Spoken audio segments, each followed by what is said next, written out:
సరే ఇక ప్రస్తుతానికి ఆంధ్ర రాజకీయంలో రోజా మంత్రి రోజా ఒక అంశం చూద్దాం సార్. ఎందుకంటే గతంలోనేమో ఆవిడ మినిస్ట్రీ తీసుకున్న వెంటనే చిరంజీవి గారిని కలిశారు, కేసీఆర్ గారిని కలిశారు. కేసీఆర్ గారు ఏదో చెన్నై పర్యటనకి వెళ్ళి వస్తా తిరుగు ప్రయాణంలో ఉన్నప్పుడు నగరిలో ఆయనకి విందు ఏర్పాటు చేశారు. ఇవన్నీ బాగానే ఉన్నాయి. ఇంత ఇచ్చేసినామా ఇక్కడ నిన్న చేసినటువంటి వ్యాఖ్యలు చూస్తే ఈ చిరంజీవి గారిని ఉద్దేశించి కానీ, పవన్ కళ్యాణ్ గారిని ఉద్దేశించి కానీ, నాగబాబు గారిని ఉద్దేశించి కానీ, వాళ్ళు అసలు గెలవలేకపోయారు, ఎక్కడ వీళ్ళు గెలవలేని వాళ్ళు మాట్లాడతారనే స్థాయిలో మాట్లాడటం. ఇంకోటి ఏమో బీఆర్ఎస్ని మేము అసలు ఆంధ్రాలో అడుగు పెట్టలేము అనేటువంటి వ్యాఖ్యలు. ఏం సార్ ఇంత సన్నిహితంగా ఉన్నటువంటి వ్యక్తి అంటే ఈ విధంగా వ్యాఖ్యలు చేస్తూ రావడం అనేది ఒక విస్మయానికి, సొంత పార్టీ నేతలకి కాస్త ఇబ్బందికరమైనటువంటి పరిస్థితులు తీసుకొస్తుంది. ప్రత్యేకంగా చిరంజీవి గారిని టార్గెట్ చేసి మాట్లాడటం, ఆయన గురించి ప్రస్తావించడం ఎట్లా చూడాలి సార్ రోజు వ్యాఖ్యలు? ఇక్కడ బీఆర్ఎస్ని రానివ్వము అని నువ్వు చెప్తున్నావు, జగన్మోహన్ రెడ్డి చెప్పలేదు కదా. మీ అధినేత చెప్పింది మాకు కావాలిగా, నువ్వు చెప్పింది ఎక్కడ? ఆయన ఏం చెప్తా చేయాలి, అదే ఆయన ఏం చెప్తా చేయాలి. నువ్వు నీకు ఆ స్థాయి లేదు, ఆ గౌరవం లేదు, ఆ వాల్యూస్ లేవు. ఇకపోయినట్టయితే ఇక్కడ చిరంజీవి గారి ఇంటికి వెళ్ళావు, వాళ్ళ ఆతిథ్యం తీసుకున్నావు, వాళ్ళకి పెట్టిన చీర తీసుకున్నావు, అన్నీ తీసుకొని చిరంజీవి గారిని తిడతావేంటి అర్థం లేకుండా? పోయినట్టయితే నువ్వు జబర్దస్త్లో ఉంటుండగా నాగబాబు పక్కన కూర్చున్నావు, జబ్బలు చరిచావు, ఏం చేయాలో చేసావు. అంటే మరి అన్ని విన్యాసాలు చేశావు కదా, హాయిగా నవ్వుకున్నారు, అన్నీ చేశారు కదా. ఈరోజు మరి నాగబాబుని విమర్శించడానికి నోరెళ్ళగా వస్తుంది, అది ఒక రాంగ్. ఇకపోతే పవన్ కళ్యాణ్ గురించి మాట్లాడే ముందు ఒకసారి ఆలోచించుకోవాలి. పవన్ కళ్యాణ్ ఎప్పుడైనా సరే నీ గురించి చెడుగా మాట్లాడా, నిన్ను ఏమైనా విమర్శ చేశాడా? నువ్వు జబర్దస్త్లో తందనాలు ఆడుతున్నావని కానీ ఏదైనా కొంచెం నోరు జారి అపశృతి పలికాడా? ఏవి పలకుంటే తనకు ఒక వాల్యూస్తో పోతున్నాడు. మహిళలు అంటే గౌరవంతో పోతున్నాడు. తన మహిళలకు కూడా మామూలు మహిళలని పేరు పెట్టలేదు, వేరే మహిళలు అంటున్నాడు. అంటే అలా చూస్తున్నాడు ఆయన. అట్లాంటి వ్యక్తిని అనడానికి నోరెలా వచ్చింది? చైతన్యం వేరే మహిళలు అంటే ఎప్పుడు కూడా మనకి మొదటి నుంచి కూడా చరిత్రలో మహిళలే వేరే మహిళల మాటలు దగ్గరికి వాళ్ళని ఇంకా గత వైభవం తీసుకురావాలనే ఉద్దేశంతో ఆయన ఉన్నాడన్నమాట. అంటే ఏమిటి, జనసేన అన్నాడు, అంతేగాని ప్రజా పదం ఇట్లాగా మాట్లాడలేదు. జనసేన అంటే ఓ సైనికుడు పోరాటం చేస్తాడు, లక్ష్యాన్ని నెరవేర్చుకుంటాడు. అలా ఒక లక్ష్యంతో ఒక షేప్ తీసుకొచ్చాడనమాట. మనకి ఎలా కనిపిస్తున్నాడు? ఒక సుభాష్ చంద్రబోస్ లాగా, ఒక అల్లూరి సీతారామరాజులా కనిపిస్తున్నాడు. అట్లాంటి వ్యక్తిని నువ్వు నోట్లో అసలు ఏమైనా చదువుకున్నావా? ఏమైనా ఇంకిత జ్ఞానం ఉందా నీకు? మాటలు ఎలా వస్తున్నాయి నీకు? ఈయన ఎవరు 7వ క్లాస్ ఫెయిల్ అయిపోయినటువంటి జగన్మోహన్ రెడ్డి ఎడమ కాలి చిటికిన వేలు గోరుకో లేకపోతే వెంట్రుకో తీసుకుపోరు అని చెప్పి తీసుకట్టు అని చెప్తున్నావే. ఆయన ఎడంకాలు గోరు ఎప్పుడు చూసావమ్మా? ఆ ఎడంకాలతో గోరుతో ఆ వెంట్రుకతో నీకేం సంబంధం? అడిగితే అంటే సమాధానం ఏం చెప్తారు? ఇలాంటి మాట్లాడతా అది కాదు కదా మాట్లాడే మాటలు. వాళ్ళు ఏముంటే వాళ్ళు ఒక సమస్యను తీసుకొని ప్రశ్న వేస్తారు. అవును అవును అవును. మొన్న ఇటీవల జరిగినటువంటి సినిమా టికెట్ల వ్యవహారం కావచ్చు, ఏదైనా కావచ్చు, డైరెక్ట్గా నేరుగా నాతో మాట్లాడండి అని చెప్పి డైరెక్ట్గా జగన్ గారు చిరంజీవి గారితో మాట్లాడారు.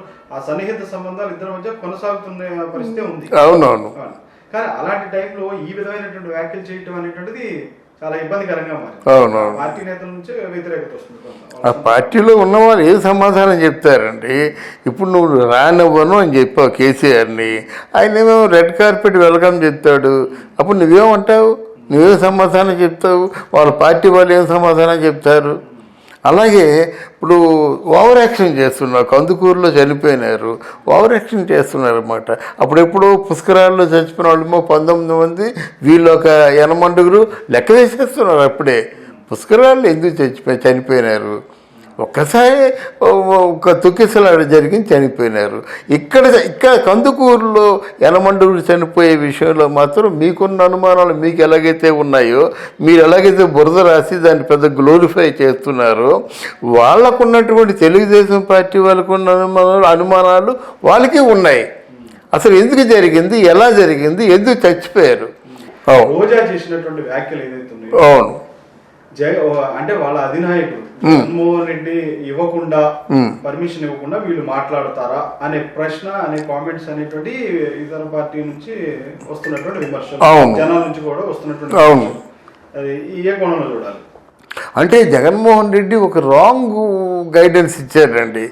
ఎవరు ఇచ్చి ఉంటాడండి. ఎందుకంటే ఆయన అదే ప్రాతిపదికగా పెట్టుకొని కొడాలని హెచ్చరించడం కానీ, ఆ పేరుని నాన్ని హెచ్చరించడం కానీ, అక్కడ అనిల్ కుమార్ యాదవ్ ఏమో పూర్తి పేటరేగిపోవడం కానీ, ఇక్కడ రోజా అంటే నోటుకు వచ్చినటువంటి దాన్ని ఏమంటారంటే వాగుడు మాటది, మాటలు కాదు, నోటికి వచ్చిన వాగుడు వాగడం కానీ ఇలా జరుగుతుంటే ఏమవుతుందంటే అవతల వాళ్ళని మెంటల్గా కొంచెం డిప్రెస్ చేయాలి, గాయపరచాలి. ప్రెజర్ టాక్టిక్స్ అంటారు అన్నమాట. ప్రెజర్ మానసికంగా వాళ్ళని కొంచెం గాయపరిచే పరిస్థితుల్లో కల్పిస్తున్నారు ఇప్పుడు. అంటే ఎంత రాజకీయాల్లో ఉన్నప్పుడు కూడా వాళ్ళకి కూడా మనసు ఉంటుంది కదా సార్. అంటే ఎందుకంటే ఇంత ఏదో వ్యాఖ్యలు చేయటం అంటే ఒక వెనక నుంచి ఎవరో చెప్పకుండా, అంటే జగన్మోహన్ రెడ్డి గారు చెప్పకుండా ఎందుకు చేస్తారు వీళ్ళు అనే కామెంట్స్ వస్తున్నాయి. అంటే జగన్మోహన్ రెడ్డి ఓవరాల్గా చెప్తారండి. ఎంతగాని ఇప్పుడు కేసీఆర్ని ఇలా తిట్టమని కానీ, కేసీఆర్ని రానివ్వమని కానీ, కేసీఆర్కి ఇక్కడ స్థానం లేదని చెప్తే కేసీఆర్ చేతిలో జగన్మోహన్ రెడ్డి జుట్టు ఉంది కదండి, అలా చెప్పుకోడు ఆయన. ఇవన్నీ వీళ్ళ సొంత పైత్యాలు, సొంత కవిత్వాలు కానండి, అలా చెప్పడు. ఓవరాల్గా చెప్తారన్నమాట. తెలుగుదేశం ఇంకో అంశం, బీఆర్ఎస్ లోకి అవును ఆంధ్రాలోకి బీఆర్ఎస్ ని మేము ఎంటర్ గానే ఎలా అడుగు పెడుతుందో చూస్తామని. అవును. ఇప్పుడు వైసీపీ నాయకులు గతంలో చూస్తేనేమో తిరుపతి దేవస్థానంలో దర్శనం చేసుకోవడానికి వచ్చిన మంత్రి మల్లారెడ్డి గాని, తర్వాత ఎమ్మెల్యే ఉన్నటువంటి రోహిత్ రెడ్డి గాని, పైలట్ రోహిత్ రెడ్డి గాని, వీళ్ళిద్దరు కూడా ఇక్కడ ఆంధ్రాలో కూడా కేసీఆర్ పాలన అవసరం ఉంది, కేసీఆర్ లాంటి పాలన కోసం చూస్తున్నారని వాళ్ళు అంటున్నారు. వాళ్ళకి కౌంటర్ గా పేర్నాని గాని, రోజా గాని వీళ్ళు మాట్లాడుతున్నారు. వైసీపీ వీళ్ళిద్దరూ కొట్టుకుంటున్నటువంటి తీరు, మాట్లాడుతున్న తీరు చూస్తే ఏమనిపిస్తుంది సార్? అసలు అంటే వీళ్ళు అజ్ఞానులు అనిపిస్తుందండి. అక్కడ కేసీఆర్ వెళ్ళి ఆంధ్రాలో చేసేది ఏమి లేదు. ఈ ప్రయత్నం తలసాని శ్రీనివాస్ యాదవ్ కూడా చేశాడు. ఆల్మోస్ట్ ఆల్ చంద్రబాబు నాయుడు స్థానంలో ఈ కేసీఆర్ని తీసుకొచ్చి మొత్తం ఆ పాత తెలుగుదేశం పార్టీ నాయకులందరినీ కూడా ఇన్కార్పొరేట్ చేసి కేసీఆర్కి ఒక మంచి స్థానం కల్పించేటువంటి అవకాశం ఉంది అప్పట్లో. కానీ అది కుదరలేదన్నమాట. కేసీఆర్కి మాత్రం వైజాగ్లో మంచి రెస్పాన్స్ ఉంది. మొన్న అమరావతి ఓపెనింగ్ ఇనాగ్రేషన్ ఫంక్షన్లో కూడా కేసీఆర్ చాలా మంచి స్పందన వచ్చింది, అంతవరకే. అంతేగాని ఆంధ్రదేశంలో ప్రజల మనస్సులు గెలవడం మాత్రం కష్టం అవుతుంది. రాజకీయంగా ఆయనకి ఏంటంటే ఒక గౌరవం ఉంటుంది, కానీ ప్రజల మనసును గెలవడం కష్టం అవుతుంది. ఎందుకని మేము అనుభవించవలసినటువంటి హైదరాబాద్ అది, మేము డెవలప్ చేసుకున్నట్టు హైదరాబాద్ మీ అందరూ కూడా త్యాగం చేసి, మా త్యాగాల ఫలితంగా సాఫ్ట్వేర్ కంపెనీ అక్కడ డెవలప్ అయింది. నెలకు ఒక 64,000 కోట్ల రూపాయల ట్యాక్సీని మేము అనుభవించవలసింది మీరు అనుభవిస్తున్నారు. ఆ ఫీలింగ్ ఎప్పుడూ ఉంటుంది బాబు.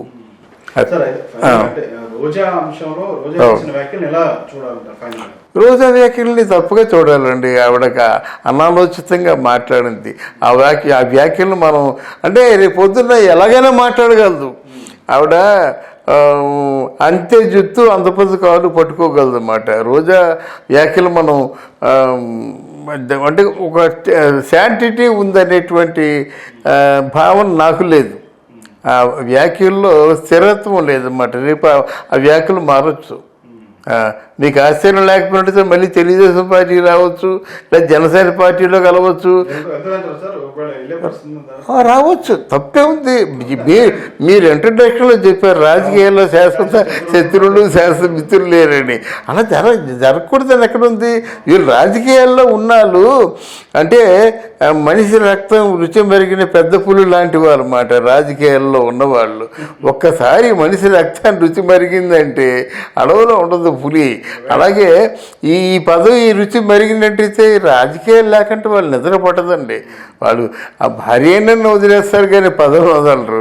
అలాగే అంటే ఇట్లాంటిది వర్తిస్తుంది. వాళ్ళకి కావాల్సిన పదవే కావాలి వాళ్ళకి. అది థ్యాంక్ యూ అమ్మా. Thank you very much.